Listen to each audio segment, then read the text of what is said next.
સુરત શહેરમાં મુખ્યમંત્રીના દિશા નિર્દેશન મુજબ રસ્તાઓના પેચવર્ક અને સમારકામની કામગીરી પૂરજોશમાં ચાલી રહી છે। આ અંતર્ગત સુરત મ્યુનિસિપલ કમિશનર શાલિની અગ્રવાલે ભટારમાં આવેલા સુરત મનપાના હોટ મિક્સ પ્લાન્ટની મુલાકાત લીધી હતી।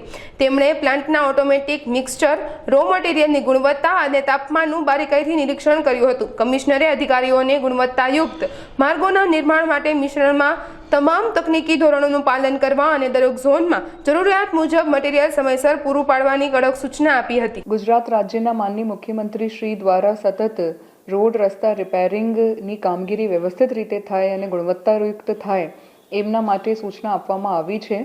વિભાગ કક્ષાએથી સતત આ બાબતમાં મોનિટરિંગ કરવામાં આવી રહ્યું છે।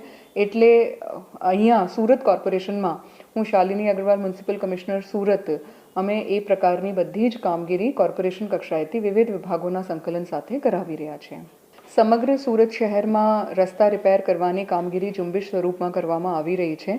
તમામ ઝોન્સમાં દિવસ રાત કામગીરી ચાલી રહી છે અને એમના માટે મેનપાવર, મટીરિયલ, લેબરર, ઇક્વિપમેન્ટ્સ બધું જ પૂરતા માત્રામાં ઉપલબ્ધ કરાવવામાં આવી રહ્યા છે।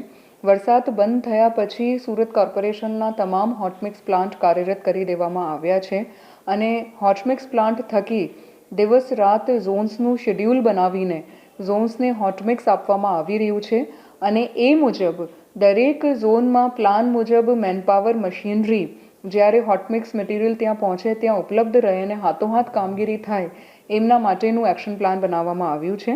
આજે અમે હોટમિક્સ પ્લાન્ટની પણ સરપ્રાઇઝ વિઝિટ લીધી હતી અને ત્યાં જે કામગીરી ચાલી રહી છે એમનું નિરીક્ષણ કર્યું છે।